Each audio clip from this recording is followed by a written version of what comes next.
Ang susunod na programa ay rated PG. Ito ay nangangailangan ng patnubay at gabay ng magulang para sa mga batang manonood.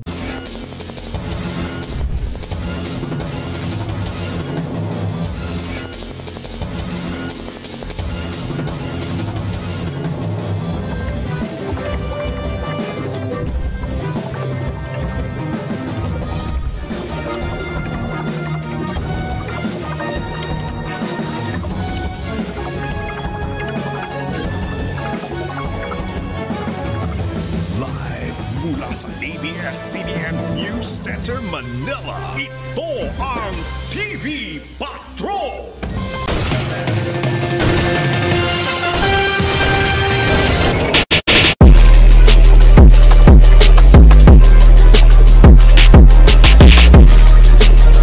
Magandang gabi, bayan! Nandito tayo sa Channel 69 para magbigay ng mga balita ng walang kinikilingan at walang pinoprotektahan at serbisyon totoo lamang.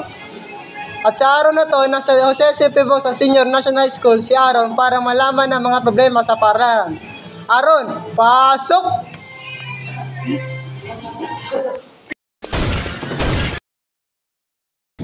Sa ngayon po mga kabayan, dito po ang aming team sa Senior High School building ng paaralan para libutin ang building at upang malaman kung ano-ano mga problema dito.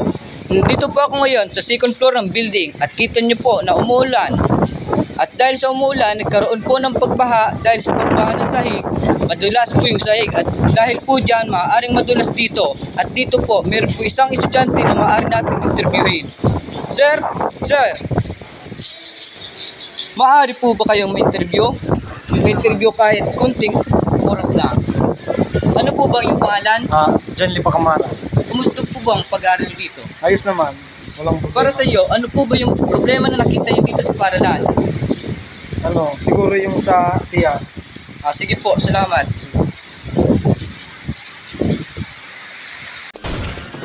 Yan po sa interview natin, nalaman natin na malaking problema pala dito ay sa CR. Malaking problema nga, walang pinto ay, walang hawakan pala, sorry.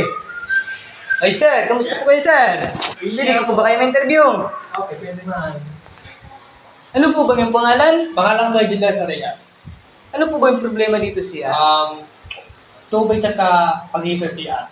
Salamat po sir.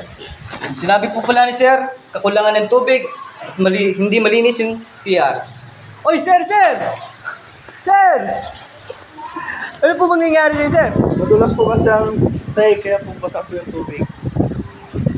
Ano po ba yung pangalan? Rubikiano po. May gusto ko po kong shout out. Shout out po pala kay mama at papa. At ayun po, malaking problema po talaga yung sahig kasi basa yung tubig. At yung madulas. At ayun nga po, may nadulas dito kanina kasi yung sahig, basa yung tubig. Balik sa'yo, Boss J. Bunak.